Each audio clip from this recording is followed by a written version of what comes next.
భారత మాజీ ప్రధాని మన్మోహన్ సింగ్ కన్నుమూశారు.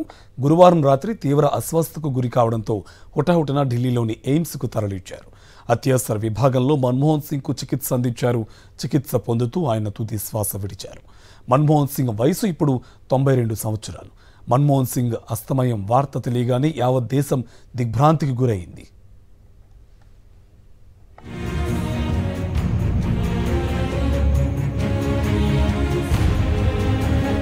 పంజాబ్లోని ఒక కోహ్లీ కుటుంబంలో 1932 సెప్టెంబర్ 26న జన్మించారు మన్మోహన్ సింగ్.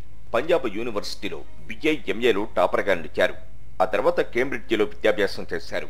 ఆక్స్ఫర్డ్ యూనివర్సిటీలో DPhil చేశారు. 1958లో కురుసరన్ కౌర్ను పెళ్లి చేసుకున్న ఆయనకు 3 కుమార్తెలు.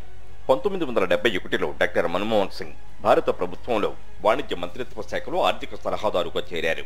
ఆ తరువాత 1972లో ఆర్థిక మంత్రిత్వ శాఖలో ప్రధాన ఆర్థిక సలహాదారుగా నియమితులయ్యారు. అలాగే ఆర్థిక మంత్రిత్వ శాఖలో కార్యదర్శి, ప్లానింగ్ కమిషన్ ఉపాధ్యక్షుడు, భారత రిజర్వ్ బ్యాంక్ గవర్నర్, ప్రధానమంత్రికి సలహాదారుగా, యూనివర్సిటీ గ్రాంట్ కమిషన్ చైర్మన్ గా కూడా పనిచేశారు. తొలి నుంచి కాంగ్రెస్ పార్టీలో క్రియాశీలకంగా వ్యవహరించారు మన్మోహన్ సింగ్. 1991లో అప్పటి ప్రధానమంత్రి పివి నరసింహారావు కేబినెట్లో ఆర్థిక మంత్రిగా బాధ్యతలు స్వీకరించారు. అప్పటికి ఏ సభలో సభ్యుడు కాని ఆయన్ను అస్సాం నుంచి రాజ్యసభకు నామినేట్ చేసింది కాంగ్రెస్ పార్టీ. పివి నేతృత్వంలో మన్మోహన్ సింగ్ విత్త మంత్రిగా పనిచేస్తున్నప్పుడే దేశంలో ఆర్థిక సంస్కరణలు వచ్చాయి. లిబరైజేషన్, ప్రైవేటైజేషన్, గ్లోబలైజేషన్ సంస్కరణల రూపశిల్పిగా మన్మోహన్ ఘనత సాధించారు. ఆ తర్వాత 1995 నుంచి 2013 వరకు వరుసగా 5 సార్లు అస్సాం నుంచి రాజ్యసభ సభ్యుడిగా నామినేట్ అయ్యారు మన్మోహన్ సింగ్. 1998 నుంచి 2004 వరకు బీజేపీ అధికారంలో ఉన్నప్పుడు రాజ్యసభలో ప్రతిపక్ష నాయకుడిగా ఉన్నారు. 1999లో దక్షిణ ఢిల్లీ నుంచి లోక్సభకు పోటీ చేసి ఓడిపోయారు మన్మోహన్. 2004 నుంచి 2014 మధ్య కాంగ్రెస్ నేతృత్వంలోని యూపీఏ హయాంలో 10 ఏళ్ల పాటు ప్రధానమంత్రిగా పనిచేశారు మన్మోహన్ సింగ్. ఆయన హయాంలో గణనీయమైన జీడీపీ వృద్ధి రేటు నమోదు కాగా దేశంలో పేదరికం తగ్గుముఖం పట్టింది. నెహ్రూ, ఇందిరాగాంధీ తర్వాత సుదీర్ఘకాలం ప్రధానిగా చేసిన కాంగ్రెస్ నేతగా రికార్డు క్రియేట్ చేశారు మన్మోహన్ సింగ్. సుదీర్ఘకాలం రాజ్యసభ సభ్యుడిగా పనిచేసిన మన్మోహన్ సింగ్ ఏడాది ఏప్రిల్ 3న పదవి విరమణ చేశారు.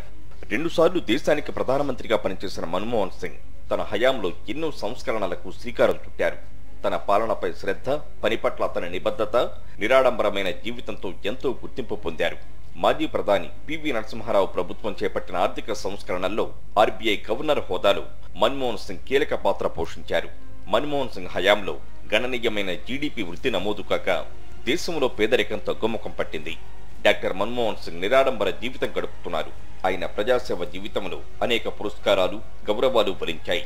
1987లో భారతదేశ 2వ అత్యున్నత పౌర పురస్కారమైన పద్మవిభూషణ్తో మన్మోహన్ భారత ప్రభుత్వం సత్కరించగా 1995లో జవహర్లాల్ నెహ్రూ జయంతి శతాబ్ది పురస్కారం ఆయన్ను వరించింది. 1993-94 సంవత్సరానికి Asia money award for finance minister of the year award అందుకున్నారు. మన్మోహన్ సింగ్ ప్రపంచవ్యాప్తంగా అనేక అంతర్జాతీయ సమావేశాల్లో, అంతర్జాతీయ సంస్థలలో దేశానికి ప్రాతినిధ్యం వహించారు. 1993లో Commonwealth heads of government meeting, 1993లో వియన్నాలో జరిగిన ప్రపంచ హ్యూమన్ రైట్స్ కాన్ఫరెన్స్ కు ఆయన నాయకత్వం వహించారు.